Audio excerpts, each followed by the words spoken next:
Bonjour madame, bonjour messieurs. La caravane des voix de la diaspora a fait escale à Rome en Italie du 14 au 18 août dernier. Donc troisième étape de cette caravane après le Sénégal et le Maroc. Et bien entendu, Ziana TV était de la partie avec Sir Makosso. Bonjour Sir.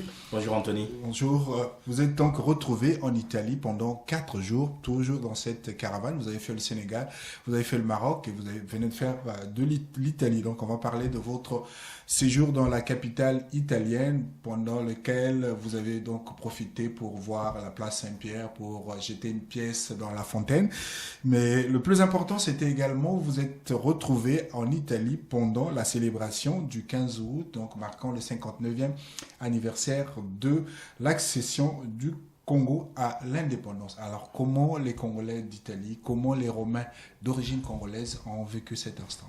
Alors, il faut dire quand même, Anthony, c'est que quand on arrive à Rome, on est d'abord frappé par cette ville qui respire l'histoire qui est millénaire, qui respire l'histoire antique et qui respire quasiment l'histoire de l'humanité, puisque Rome a été quasiment le centre du monde et aujourd'hui les Romains se réclament toujours d'être au centre du monde. Alors, ce qu'on n'a pas entendu, les Congolais de Rome, ils n'ont pas dit qu'ils étaient au centre de la diaspora, mais enfin, ils prennent, je dirais, un réel plaisir, notamment à être là, dans ce pays, et surtout dans cette capitale. Alors, il faut, pour revenir sur la fête du 15 août, il faut quand même dire que c'est pour la première fois que Ziana TV accompagne comme ça une diaspora, notamment hors de France, pour fêter le 15 août. Et là aussi, on comprend un peu l'engouement pour cette diaspora romaine, puisque on nous a appris là-bas que c'est une tradition.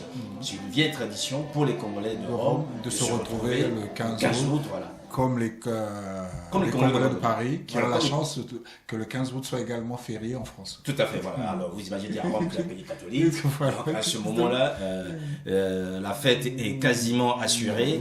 Et là, vous retrouvez donc les spécialités du pays, vous retrouvez les couleurs, vous retrouvez les odeurs, vous retrouvez en fait cette ambiance conviviale autour d'un moment important pour des hommes et des femmes qui estiment aujourd'hui que ce qui les unit, c'est avant tout le Congo. Donc, dès qu'il y a un moment pour célébrer le Congo, ils le font. Ils le font le 15 août, ils le font aussi le 28 novembre, de la République. Donc, c'est déjà une tradition, en fait, pour les Romains de pouvoir célébrer les Congos, notamment les moments les plus importants. Est-ce que pendant les 15 août, c'était juste des instants festifs, boire, manger, danser comme ça se fait régulièrement, ou bien c'était aussi des moments de réflexion sur la situation difficile du pays? Est-ce que les Romains, les Congolais plutôt, qui vivent de Rome, réfléchissent dans ce que eux ils peuvent apporter au pays dans sa marche vers le développement? Alors il faut dire que la préoccupation pour le Congo, c'est quand même quelque chose que nous rencontrons partout. Vous n'avez nulle part à travers le monde, notamment des pays que nous avons déjà fait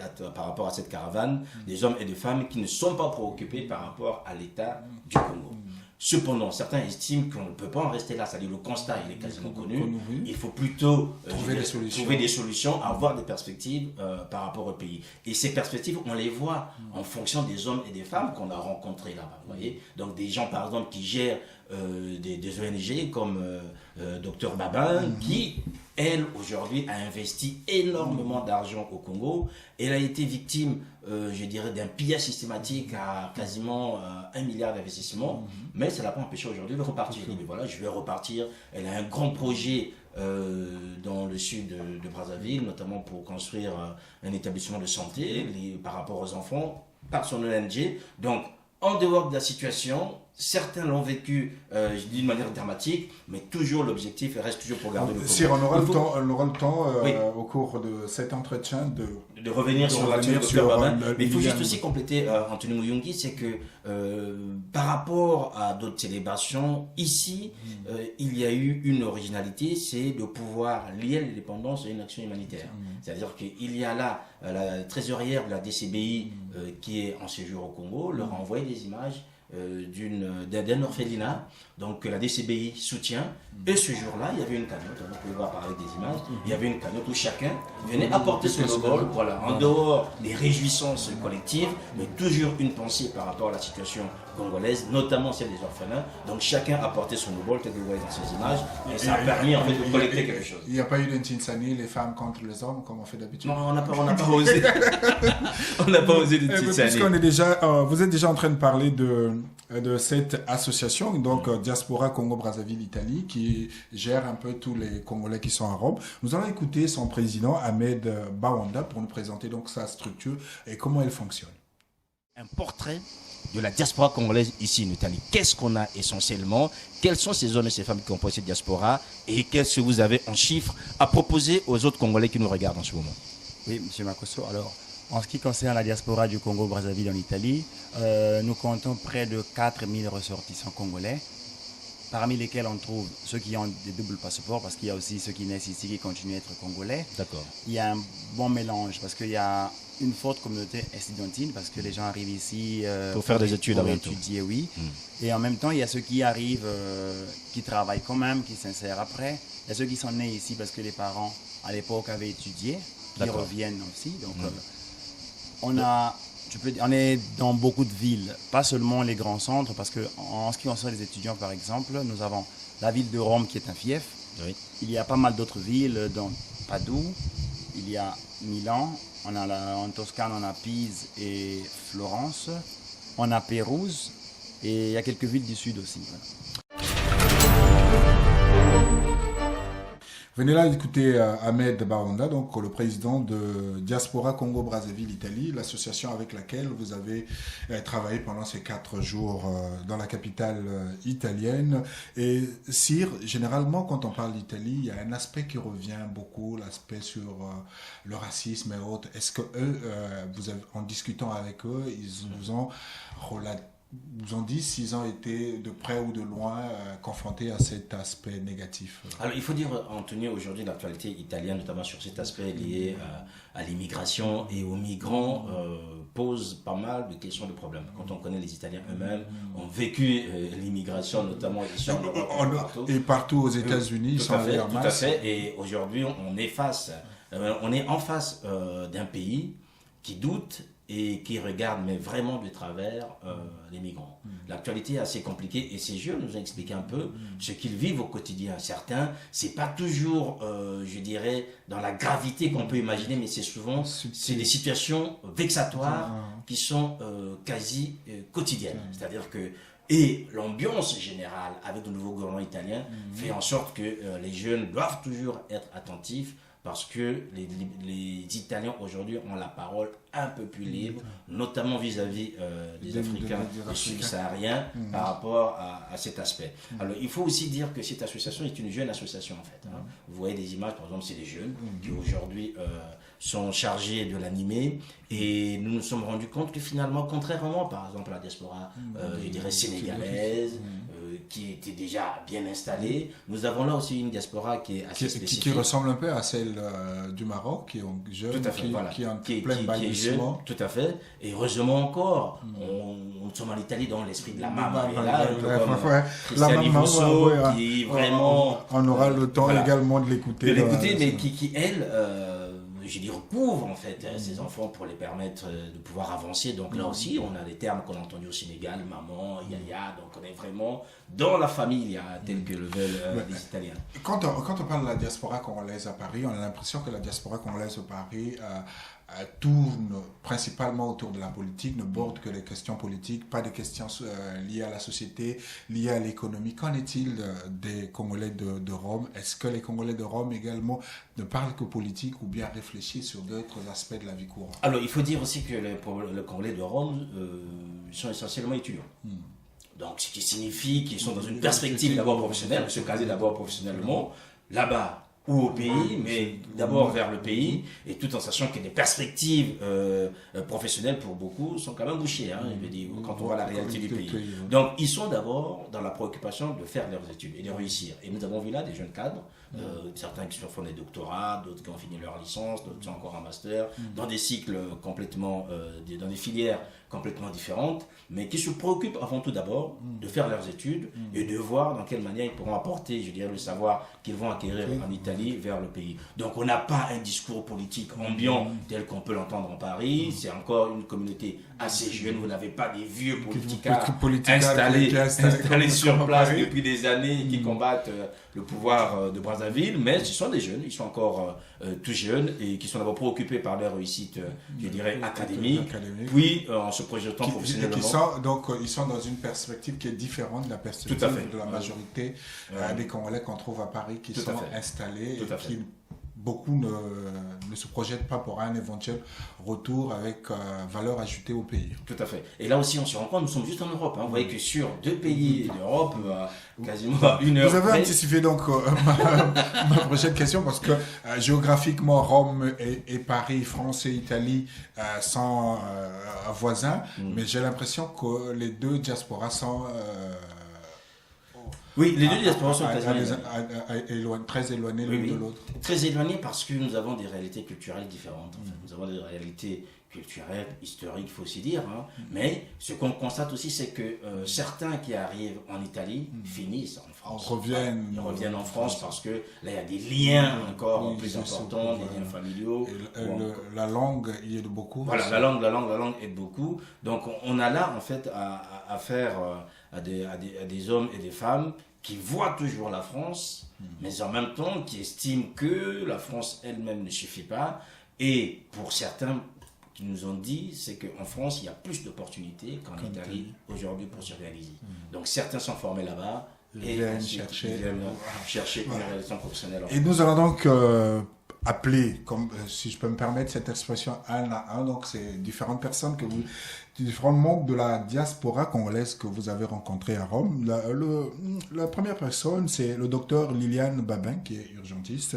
Avant qu'on l'écoute, un petit mot sur cette dame. Alors, c'est une dame formidable, Anthony. C'est un peu ça aussi, je dirais, la diaspora congolaise.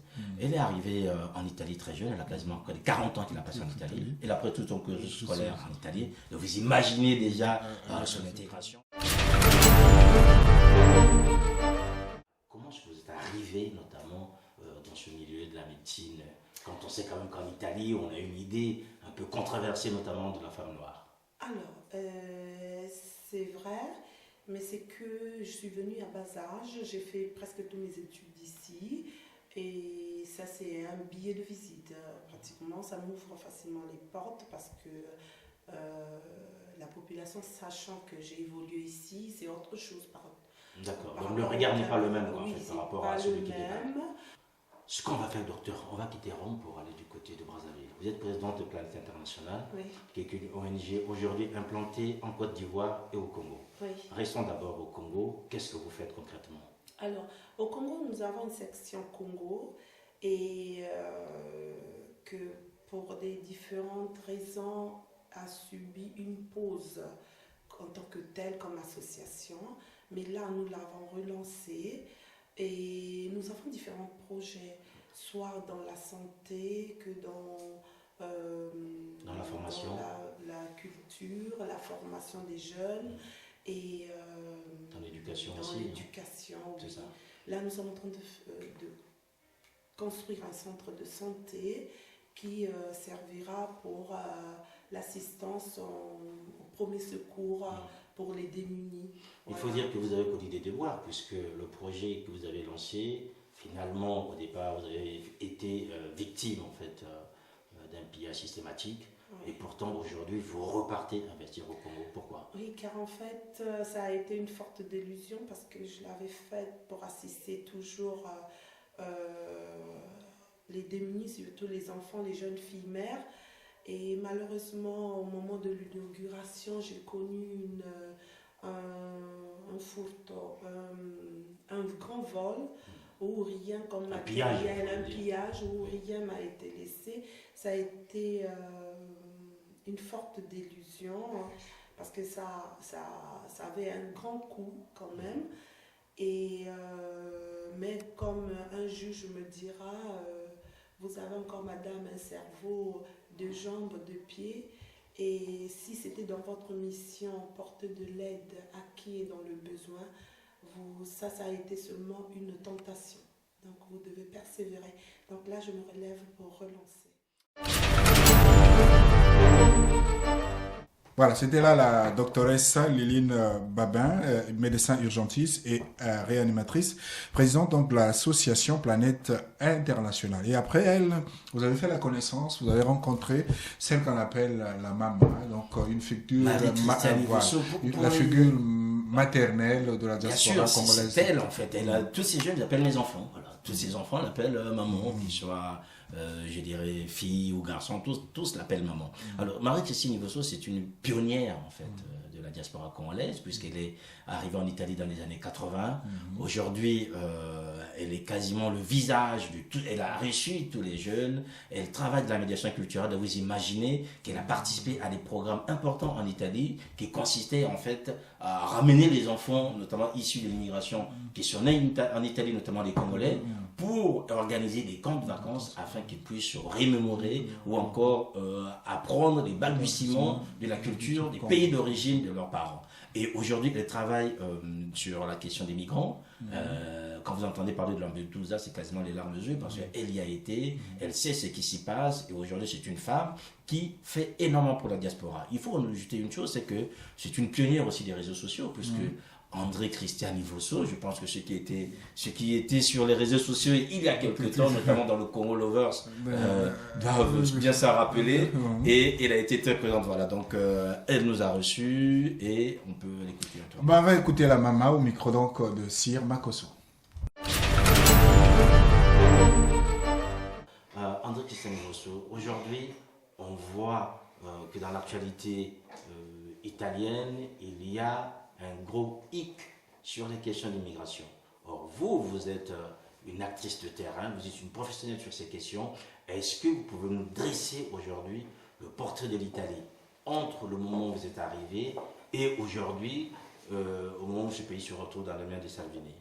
D'accord. Je suis une médiatrice culturelle, nombre le savent. Personnellement, j'ai beaucoup aidé les enfants ici en Italie pour le problème des permis de séjour. Ça, c'est vraiment mon domaine. Je ne voulais pas trop parler de l'immigration en ce moment parce que tous sommes en train de vivre un moment très difficile pour ne pas parler de Salvini. Je n'ai pas envie de parler politique. L'immigration en Italie, vraiment, je parle de l'immigration. En Italie a commencé en 1997. Disons, nous sommes arrivés ici dans les années 85, 86, c'est vrai. Tous les immigrés qui venaient à l'époque étaient tous des étudiants. Il n'y avait pas les immigrés qui venaient via Lampedusa, ou via Bari, ou via Catania, etc., etc. Les immigrés qui venaient ici, c'était pour un but, ils venaient pour étudier. Les premiers immigrés, les Albanais, parce que nous, ça a été tout... D'abord, on a commencé avec les Roumains. Les Roumains sont venus. Après, c'était les Albanais. Après les Albanais, on a eu les Marocains, parce que vraiment les Marocains sont venus au Irak. Depuis 1997, on s'est retrouvés avec les Nigériens, les Ghanéens et les Congolais de la RDC. En ce qui concerne les Congolais de Brazzaville, je voudrais encore un peu parler de ça. Ils ne viennent pas par bateau. Ça, en tout cas, c'est difficile de trouver. On en trouve 2 ou 3 qui viennent par le Maroc, mais ils ne sont pas nombreux. C'est plus les Aïrois, les Sénégalais, tout ça qui viennent par bateau. Voilà, c'était là André Christiane Ivoso, la maman, qui est médiatrice culturelle donc en Rome, en Italie. Et vous avez rencontré aussi un personnage qui est également installé à Rome, un artiste, Obams Chartel. Comment ça Alors, s'est fait Obams la Chartel, rencontre? c'est quasiment le portrait de tous les artistes qui viennent d'Afrique. Il commence d'abord à la maison, à tâtonner, et ensuite il arrive en Italie, il intègre une chorale. Quand il grandit à Pointe-Noire, c'est un enfant de Pointe-Noire, du côté de Blandilly, il a une sœur qui est elle-même aussi dans une chorale, qui chante, qui compose, donc il baigne déjà dans la culture musicale. Quand il arrive en Italie, là aussi il intègre une chorale mixte internationale, vous avez plusieurs nationalités, des Italiens, d'autres pays et d'autres Africains, et à la fin il s'est dit, pourquoi pas rentrer dans une vie artistique, comme on dit aujourd'hui, en solo. Donc nous l'avons découvert là en fait, c'était le 15 août. Nous l'avons vu animer la soirée. Bien sûr. On l'a vu s'exprimer en fait à ce moment-là. C'était aussi un coup de cœur de découvrir comme ça un jeune homme. Voilà, tout ce qui est artistique attire forcément Ziana TV. Obams Chartel, au micro donc de Sir Makosso.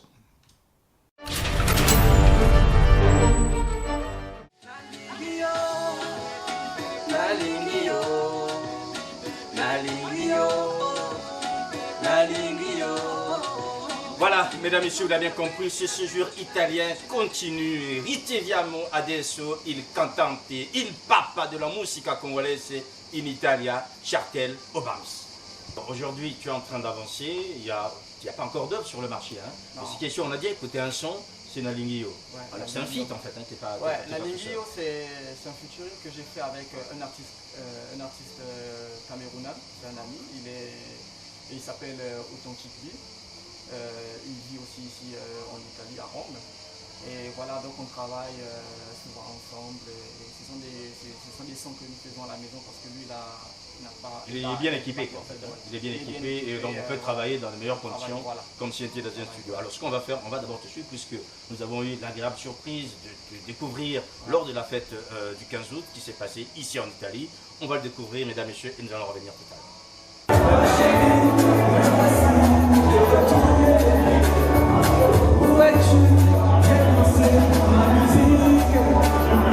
Viens danser avec moi.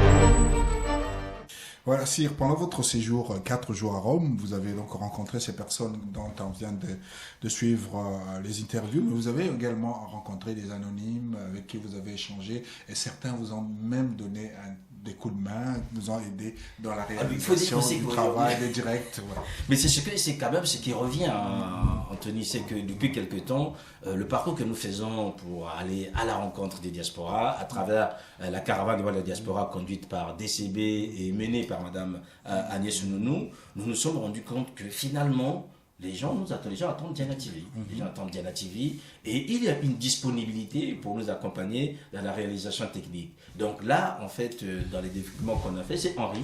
C'est Henri qui s'en est occupé et il a été, je dirais, majestueux, parce que les images que vous voyez, en fait... c'est grâce à lui. Donc finalement, Diana TV mérite son slogan d'être la chaîne au cœur de la diaspora. On l'a bien compris, puisque les gens nous attendent, et en italien, j'ai appris que ça se dit il canale nel cuore de la diaspora. Bon, on aura le temps de mémoriser la phrase, mais pour l'instant, la chaîne au cœur des diasporas nous semble encore plus appropriée. Et que ce soit au Sénégal ou au Maroc, en Afrique, donc à Rome ou Paris, en Europe, l'objectif de cette caravane, c'est arriver à organiser des assises et à la mise en place d'un haut conseil représentatif des Congolais de l'étranger. Oui. Est-ce que dans toutes les étapes, que ce soit l'étape sénégalaise, l'étape marocaine et il y a quelques jours l'étape italienne, les gens sont favorables à la démarche? Alors il faut dire que c'est une démarche qui a été initiée par Diaspora Congo-Brazzaville France et portée par sa présidente, Madame Agnès Nounou, à travers, je dirais, cette caravane. Cette caravane d'escale de Dakar, on y est retourné 2 fois. Ça montre déjà qu'une adhésion quasi, je dirais, immédiate des Dakar.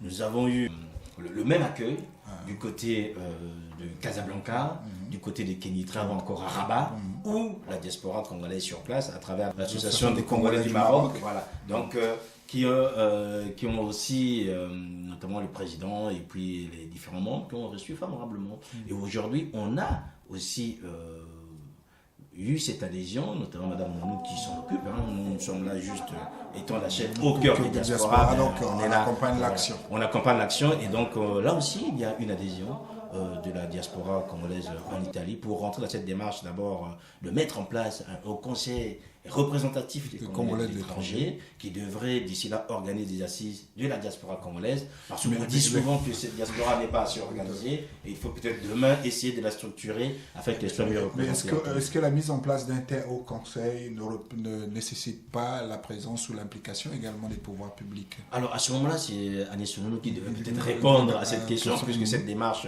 c'est elle qui l'amène. Nous sommes là juste pour accompagner, de donner de la visibilité puisque nous sommes au cœur des diasporas. Je pense que ça reste une préoccupation pour elle, puisqu'il y a eu notamment l'ambassadrice, Madame Jeanne Dambenze, qui n'était pas là, qui était au Congo, qu'on n'a pas pu rencontrer, mais Agnès Sounoulou a eu des entretiens avec certains membres qui étaient à la fête du 15 août, donc de l'ambassade du Congo en Italie, qui l'ont rassuré aussi du soutien de la chancellerie, notamment dans la démarche qui est celle de regrouper les Congolais et de leur permettre de mieux être entendus et surtout de mieux se présenter par rapport aux autorités locales. Et vous, Sir, vous en pensez quoi, vous, en tant qu'observateur, en tant que journaliste?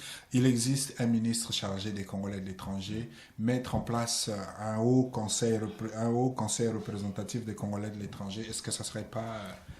Alors la question que je poserai à Anthony, qu'est-ce que ce ministère a déjà fait? Qu'est-ce qu'il y a de visible aujourd'hui vis-à-vis des Congolais de l'étranger que ce ministère a fait? Pour l'instant, rien du tout. Pour l'instant, il n'y a rien. Donc, il y a une initiative qui, elle, vient de la diaspora. Il faut donc espérer que le ministère, lui, qui votera en sens sain des Congolais qui vivent loin du Congo. Tout à fait. Donc, il faut espérer que le ministère, lui, soit ouvert pour accueillir une telle initiative et de voir comment est-ce que lui, il peut l'accompagner. Mais pour l'instant, je pense que tous les Congolais de la diaspora pourront nous dire, il n'y a rien qui soit fait ou qui soit visible aujourd'hui, alors que ce ministère, il date pas d'hier. C'est quand même un ministère qui a déjà vécu deux gouvernements Mwamba et le gouvernement... Donc on comprend peut-être un troisième gouvernement Mwamba. Peut-être le troisième gouvernement Mwamba, il y aura quelque chose. Mais pour l'instant, je pense qu'il n'y a pas en soi d'opposition, il n'y a pas en soi d'antagonisme entre les deux. Que le ministère fasse ses preuves, à ce moment-là, ou encore qu'il soit ouvert, ça permettrait sans doute de... On dit toujours que la diaspora qu'on ne fait pas grand-chose. Qu'elle ne se croit pas en main, comparée toujours aux Maliens. Et c'est cette initiative, elle est vue comment sur la place de Paris? Parce que sur la place de Paris, on a l'impression qu'il y a beaucoup de voix discordantes. Il y a beaucoup de personnes qui parlent au nom de la diaspora, outre diaspora Congo-Brazzaville, présidée par Mme Mounou. Alors il faut quand même dire que souvent la diaspora de Paris qu'on entend, c'est la diaspora politique. Il y a beaucoup d'hommes et de femmes qui s'impliquent dans d'autres actions, qui n'ont pas la même visibilité que les politiques disposent ici à Paris. Donc pour certains, déjà Agnès Sounoulou, c'est quand même une actrice de longue date ici à Paris par rapport à son activité professionnelle, et les gens comprennent sa démarche, ils se rendent bien compte que finalement, malgré tout ce qu'on peut avoir comme actualité politique assez, je dirais, désobligeante pour certains Congolais, ceux de la diaspora sont obligés de se prendre en main. Il faut bien que quelqu'un porte ce bâton ou porte le projet pour faire avancer cette diaspora. Merci Sir pour toutes ces réponses. La prochaine question était, quelle est la prochaine étape? Alors, la prochaine étape, c'est pas nous qui les décidons. Entendre Agnès Sounoulou, ce serait donc le Royaume-Uni. Le Royaume-Uni, tout en sachant qu'il a une place importante. Une place très très très importante. Vous avez l'Écosse, vous avez l'Irlande, les Pays de Galles, et tous les autres. Donc ce sont les Royaumes-Unis. D'ici la rentrée, je pense qu'elle pourra le dire elle-même. Il va aussi avoir une étape, Agnès Sounoulou pourra peut-être en parler d'ici peu. Elle va être à Salt Lake City, dans l'Ohio, dans le cadre aussi d'une... Salt Lake City, c'est dans le nord-est, c'est les Mormons? Tout à fait, c'est chez les Mormons, en espérant qu'elle ne va pas devenir la candidature des Mormons sur place. Bon, enfin, juste pour dire qu'elle sera là, et quand elle revient, ce sera donc, je pense, le Royaume-Uni qui va accueillir cette caravane, l'étape prochaine. Donc on reste toujours en Europe en attendant de repartir vers l'Afrique, puisque je sais qu'il y a l'Afrique du Sud, il doit y avoir aussi la Côte d'Ivoire et d'autres pays d'Afrique qui sont en fait dans le calendrier prévu par Mme Nounou. Alors pour terminer, Anthony, j'aimerais vraiment remercier ces hommes et ces femmes qui ont facilité notre séjour là-bas en Italie. Je pense à Talia Luemba, je pense à Garel, à Henri, à Messi, à Obams, à Karel Tissambou, à Madame Christiane Ivosso, au docteur Babin et à bien d'autres que j'oublie, vous me pardonnerez, puisque c'est un séjour qui s'est très bien passé et nous constatons qu'à chaque étape, l'accueil est toujours aussi chaleureux. Il faut dire aussi que les hommes et les femmes qui nous accueillent comprennent très bien l'intérêt de cette diaspora de pouvoir s'organiser, et à ce moment-là, on a quasiment toutes les portes qui sont ouvertes, tout est facilité pour que ce séjour se passe d'une manière agréable. Donc voilà, mes remerciements à vous tous qui nous avez déjà accueillis un peu partout, à vous les Romains. Grazie mille a tutti.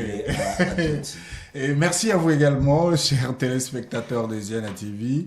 Merci d'avoir pris la peine donc de suivre cet entretien. On se retrouve prochainement, toujours sur Ziana TV. Portez-vous bien et que l'été se passe très bien chez vous, et à plus tard.